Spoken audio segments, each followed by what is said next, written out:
Natapos ang huling part ng ating kwento kung saan dumating na si Lin Yuan sa Narcissus Cemetery.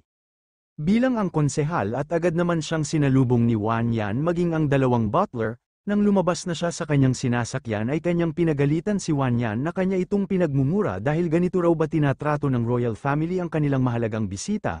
Sinabi pa niya kay Wan Yan na ang kanya raw ama ay hindi man lang nag-abala upang siya ay batiin sa halip nagpadala lang ito ng isang paslit upang salubungin siya.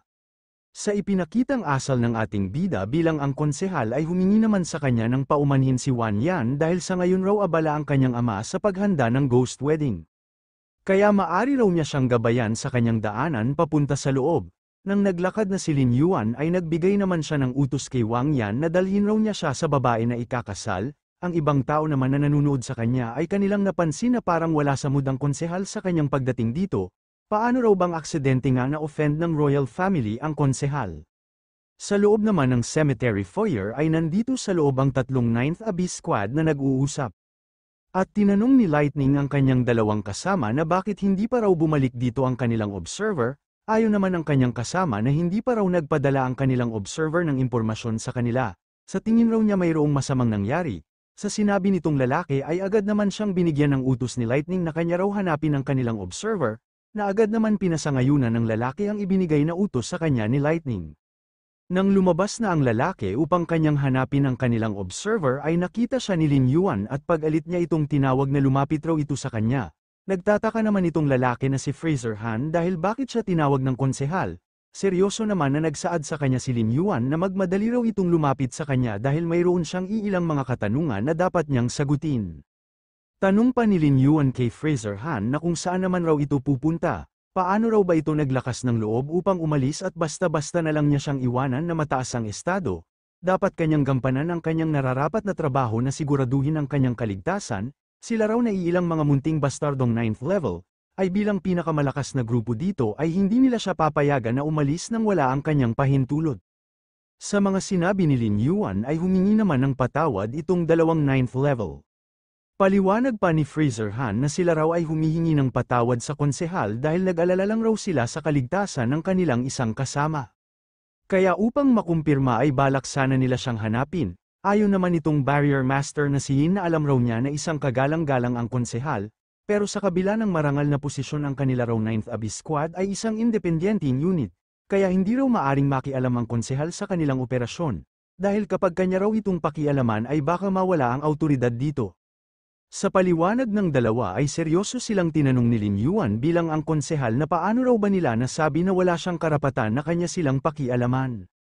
Kung ganito lang din naman daw ang sitwasyon ay kanya na lang pansamantalang ipawalang bisa sa loob ng 3 buwan ng Abyss Pass ng 9th Abyss Squad, at mas lalong nagulantang itong dalawa dahil sinabi din sa kanila ni Lin Yuan bilang ang konsehal na kinakailangan din daw niyang pansamantalang suspindihin ang pondo sa paggalugad mula sa Fortress Foundation, at dahil sa reconstruction ng gobyerno, ang kanila raw mga pamilya ay ililipat mula sa opisyal na shelter patungo sa slum zone.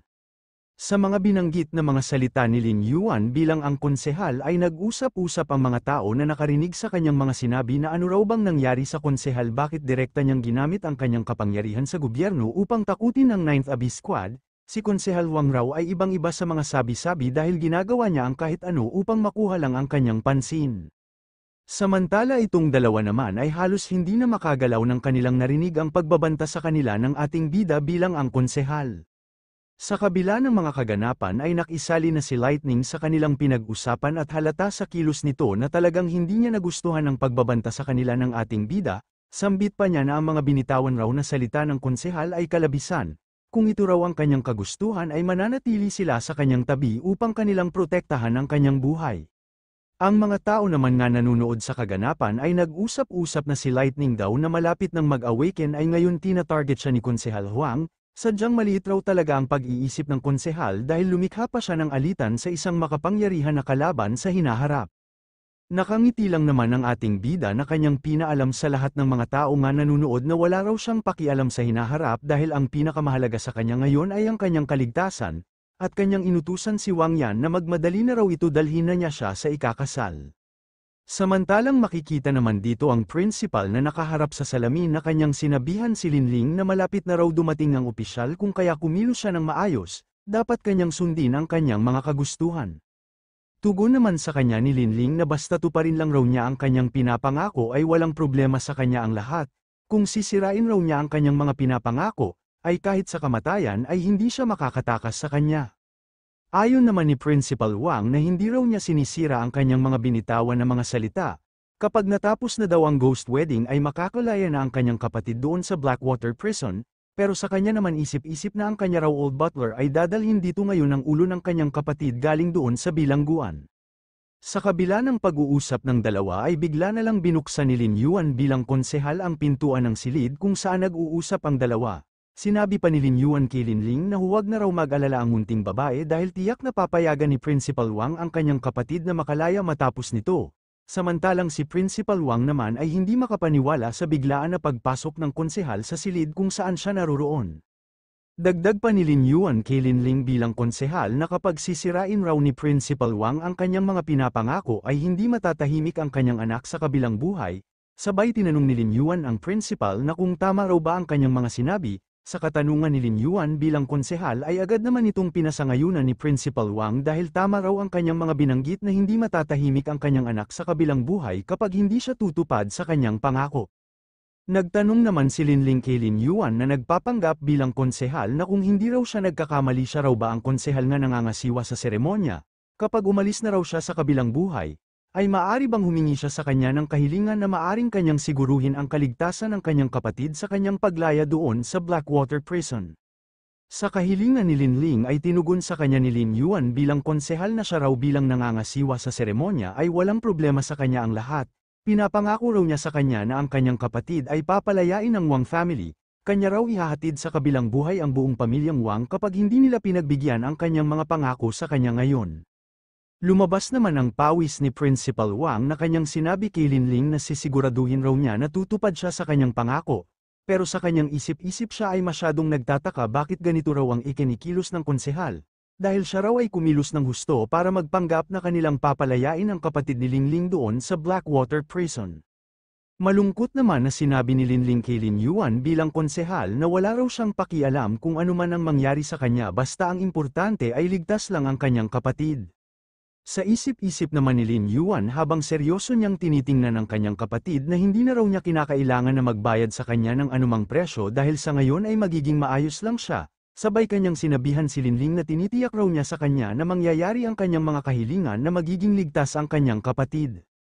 Tinawag naman ni Principal Wang ang magandang babae na katulong at kanya itong inutusan na dalhin raw niya ang konsehal sa VIP washroom dahil 5 minuto mula ngayon ay magsisimula na ang seremonya ng ghost marriage. Na agad naman na pinasangayunan nitong magandang katulong ang mga inutos sa kanya ni Principal Wang. Sabay tinawag nitong babae ang pansin ng konsehal dahil sumunod raw ito sa kanya. Ang babae pala na ito na nagpapanggap bilang katulong ay ang iniligtas ng alaga ni Lin Yuan doon sa tapat ng malaking butas ng abis, siya ay si An Chi. At naglakad na nga ang dalawa upang tumungo doon sa VIP washroom, at bigla na lang lumingon itong babae sa ating bida na kanyang binanggit ang pangalan ni Lin Yuan na magmadali na raw ito na tumakbo. Alam raw niya na balak din niya na kanyang iligtas ang kanyang kapatid ngunit sa kanya raw kasalukuyan na antas ngayon ay isa pa lang siyang 6th level user, pumunta lang raw ba ito dito upang magpakamatay. Sa mga sinabi ni An Chi sa ating bida ay nagulat si Lin Yuan na kanyang tinanong si An Chi na bakit raw niya nalaman ang kanyang pag-disguise at maging ang kanyang kasalukuyan na level ay kanya rin nakita. Siya raw ay isang rare psychic user. Sa katanungan ni Lin Yuan ay pinasangayunan naman ito ni An Chi na isa siyang bihirang psychic user ngunit isa pa lang siyang level 3. Ngunit balik raw sila sa kanyang tunay na punto. Bakit pa raw siya pumunta dito na alam naman niya na ang lugar na ito ay isang death trap, kahit na ganoon ay naglakas pa siya ng loob na tumungo dito. Hindi raw ba niya alam na bukod sa 5 mga 9th level user na kanyang nakikita sa kanyang mga mata ngayon ay mayroong pang ibang mga user na nandito. Si Principal Wang ay bumuuli ng isang elite team na mayroong 100 katao na nasa antas ng 9th level. Sila ay nag-aabang sa iba't ibang bahagi ng sementeryo. Si Lin Yuan raw ay masyadong mahina, wala raw siyang magagawa kapag kanila siyang mahuli dito. Sa ibinigay na impormasyon ni An Chi ay nasabi na lang ni Lin Yuan na medyo malakas raw ang lineup na yon. Ngunit siya raw ay nagtataka bakit nandito din daw si An Chi kahit alam naman niya na masyadong mapanganib dito. Masaya naman na iniisip ni An Chi na kaya lang naman raw siya nandito upang bayaran ang kanyang pagkakautang, dahil noong nakaraan daw ay iniligtas siya ng bone-faced beast sa kamay ni Wan Kai, At ngayon ang pamilyang Wang ay naghanda ng mga bitag, sila ay nag-aabang upang hulihin ito. Hindi raw siya pwede na maupo na lang at panoorin na mamatay sa kamay ng pamilyang Wang ang halimaw na yon. Seryoso naman na tinanong ni Lin Yuan si An Chi na kung ano na raw ba ang kanyang mga plano ngayon. Ayon naman ni An Chi kay Lin Yuan na huwag raw itong mag-alala dahil gagamitin raw niya ang kanyang psychic power kapag magawa nilang mahuli ang halimaw at kung kinakailangan na kanyang isakripisyo ang kanyang sariling buhay upang makagawa lang ng daan para sa halimaw ay kanyang gagawin upang magawa lang nitong makatakbo at makatakas. Sa mga sinabi ni An Chi na kanyang ibubuwis ang kanyang sariling buhay ay napahawak na lang si Lin Yuan sa kanyang ulo na kanyang tinanong si An Chi na talagang gagawin raw ba talaga niya ang ganoon para lang sa isang bone-faced beast. Sa katanungan ni Lin Yuan kay An Chi ay nainis sa kanya ang dalaga dahil hindi lang raw basta halimaw ang bone-faced beast dahil niligtas raw ng halimaw na yun ang kanyang buhay doon sa butas ng abyss. Ang halimaw raw na yun ay ang kanyang ilaw sa kanyang supreme path. Sinabi din niya kay Lin Yuan na isa lang raw siyang karaniwan na nasa antas ng 6th level, kaya huwag itong maglakas ng loob na magsalita ng hindi maganda sa kanyang tagapagligtas.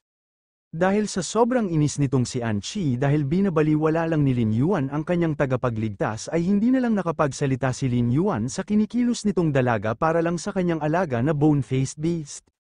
At biglang hinawakan ng dalaga ang kamay ni Lin Yuan na kanya itong sinabihan na umalis na raw ito dito sa lalong madaling panahon. Dahil ito na lang raw ang kanyang pagkakataon upang makatakas, maghahanap raw siya ng paraan upang makalikha ng gulo upang makatakas lang raw si Lin Yuan, at kanyang pinapakiusap sa ating bida na huwag raw itong mamatay dito. Lumabas naman ang pawis sa mukha ni An Chi dahil sinabi sa kanya ni Lin Yuan na tingnan raw nila ang pintuan, wala na raw siyang oras upang umalis dito. Dahil pala makikita sa pintuan na dahan-dahan na itong nagbukas at sa harapan nito ay nandito ang maraming mga tao na nakaabang sa paglabas sa pintuan ng konsehal, na kanilang sinisigaw na ang ghost wedding daw ay magsisimula na.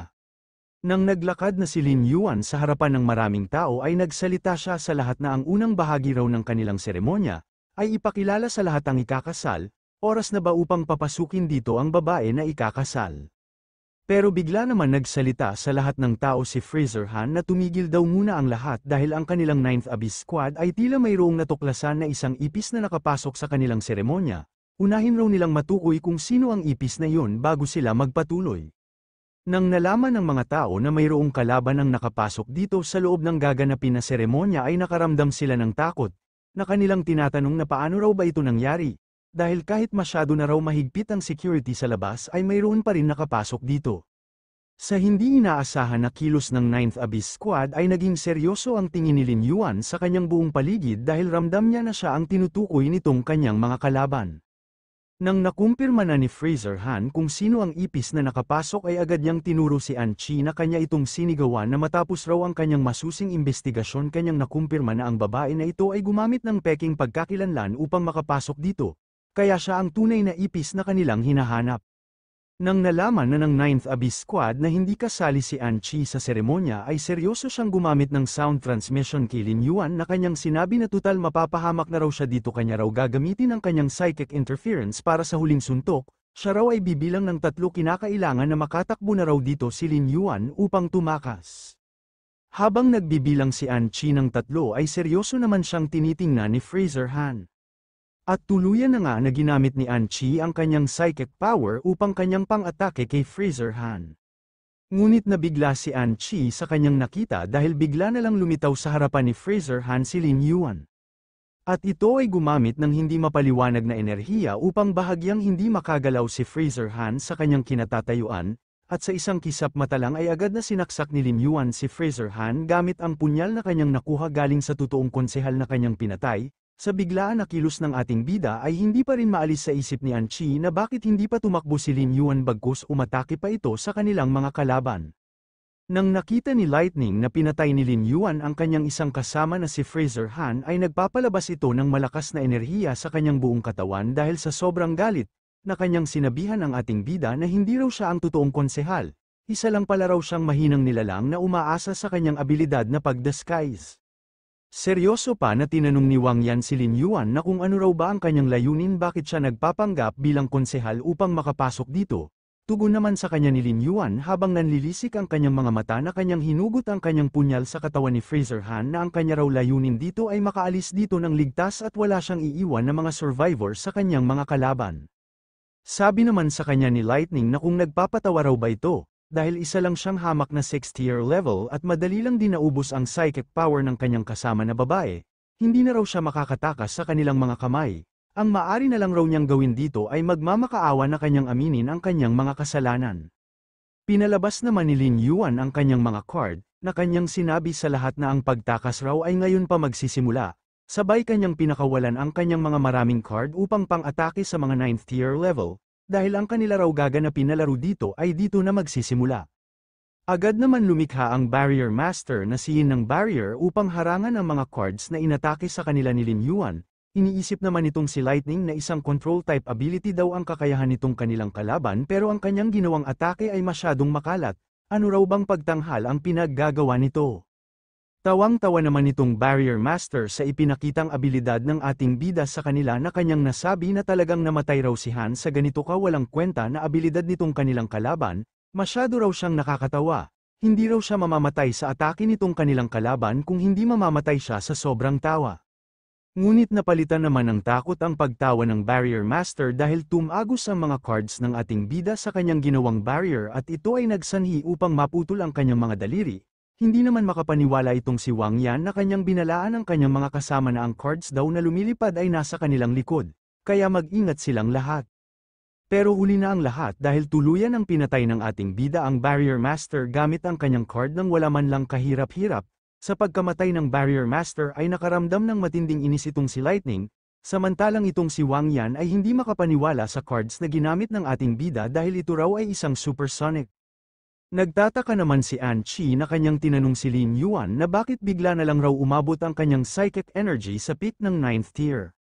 Sa isip-isip naman ni Lin Yuan na kahit hindi raw siya maaring tumawag ng kanyang alagang halimaw kanina nang dahil sa barrier ay maaari naman siyang mag-equip ng mga cards nila upang kanyang gamitin bilang sandata, ang kanilang mga cards ay mayroong mga bihirang psychic power. Ito ang kanyang sikreto kung bakit siya ay nakalusot sa isang tier 6 patungo sa 9th tier sa isang kisap mata. Samantalang itong si Lightning naman ay kanya nang binuhos ang kanyang buong lakas na kanyang sinabihan si Lin Yuan na ang gumagamit daw ng isang control type ay mahina katulad ng papel. Kahit nakarating daw ang ating bida sa antas ng 9th tier sa pamamagitan ng pandarayang pamamaraan ay maaari pa rin niya siyang gawin na alabok sa isa lang niya na suntok. Itong kanya raw gagawin sa kanya ay isang biyaya, dahil kanyang ipapakita sa kanya ang tunay na puot ng Thunder God bago siya mamamatay. Humingi naman ng patawad si An Chi sa ating bida dahil naubusan na raw siya ng lakas, wala na raw siyang magagawa upang matulungan si Lin Yuan na makatakas dito. At dito tuluyan na nga na ibinagsak ni Lightning ang kanyang maraming kidlat galing sa itaas, at wala itong pakialam kahit matamaan ang ibang mga sibilyan sa kanyang pinakawalan na maraming malalakas na mga kidlat, nang dahan-dahan ang nawalan ng malay si An Chi dulot ng kidlat na tumama sa kanya ay nag-iwan pa ito ng salita kay Lin Yuan na tumakas na raw ito dito. Makikita itong si Lightning na nakatayo sa gitna ng maraming mga tao na tinamaan ng kanyang electromagnetic field, at pakiramdam niya sa kanyang sarili na isa siyang Diyos na hindi matatalo ng kahit sino pa ang kanyang makaharap. Kampante naman na tinanong siya ni Lin Yuan na ang kanya raw bang ipinakita sa kanya ngayon ay ang legendary Thunder Pressure Feast, na agad naman na pinasangayunan ni Thunder ang katanungan sa kanya ni Lin Yuan, sambit pa niya sa ating bida na isa lang raw siyang mahinang langgam sa kanyang paningin na naglakas ng loob na kalabanin siya. Sabay mabilis itong umatake sa ating bida dahil ngayon oras na daw upang kanyang harapin ang kanyang ibibigay sa kanya na divine punishment. Habang mabilis na umatake si Lightning sa ating bida ay nagulat naman siya sa kanyang nakita sa kanyang harapan dahil mayroong isang dambuhalang nilalang ang bigla na lang lumitaw upang harangan ang kanyang gagawin na pag-atake sa ating bida. Pero kahit na ganoon ay sinuntok pa rin ni Lightning ng sobrang lakas ang nilalang na lumitaw sa kanyang harapan. Sinabi pa niya sa ating bida na talagang lumikha pa raw ang psychic interference ng isang walang kwenta na ilusyon, itong kanya raw ginawa na ilusyon ay mawawasak lang ito sa isang iglap sa kanyang Ultra Thunder Pressure Feast. Ngunit natigil ang kayabangan ni Lightning dahil hindi man lang naglaho ang ilusyon sa kanyang ginawang atake, pero ang labis niyang pinagtataka dahil bakit pakiramdam niya parang totoo itong halimaw na kanyang nakikita. Nang kanyang napagtanto na totoo pala itong halimaw na nasa kanyang harapan ay nakaramdam siya ng matinding takot na napapatanong na kung bakit bigla na lang lumitaw dito ang isang high-level na halimaw. Tinawag naman siyang tanga ng ating bida dahil natural lang daw na lumitaw dito ang isang halimaw dahil kanyang pinatay kanina ang Barrier Master. Matapos sabihin ng ating bida ang salitang yun ay kanyang inutusan ang kanyang alaga na halimaw na gawin daw niyang parang pangsahog ang katawan nitong mayabang na lalaki. Sa ibinigay na utos ni Lin Yuan sa kanyang alaga ay nagmamakaawa itong si Lightning sa ating bida na huwag raw niya siyang patayin, pakawalan raw niya siya dito. Sa kabila ng pagmamakaawa ni Lightning ay tinawanan lang siya ni Lin Yuan dahil saan na raw lumipad ang kanyang pinakitang tapang kanina. Matapos doon ay tuluyan na nga na dinurog ng alaga ni Lin Yuan ang katawan ni Lightning sa mga kamay nito.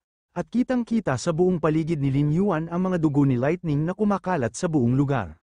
Si Wang Yan na nakakita ay hindi makapaniwala at habang kanyang pinapanood ang ating bida ay mayroon siyang napagtanto na itong lalaki raw na ito ay ang pumatay sa kanyang kapatid.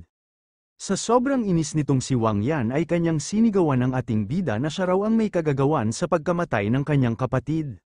Seryoso naman na tumugon sa kanya si Lin Yuan habang buhat-buhat niya si An Chi na kung ano raw ba ang kanyang gagawin matapos kanyang nalaman na siya ang dahilan sa pagkamatay ng kanyang kapatid. Dagdag pa ni Lin Yuan na ang layunin naman daw niya dito ay isagawa ang seremonya ng ghost marriage. At ngayon opisyal na niyang sinimulan ang seremonya ng ghost marriage. Kanya raw ipapadala ang buong pamilyang Wang sa kabilang buhay upang doon sila lahat magkita-kita.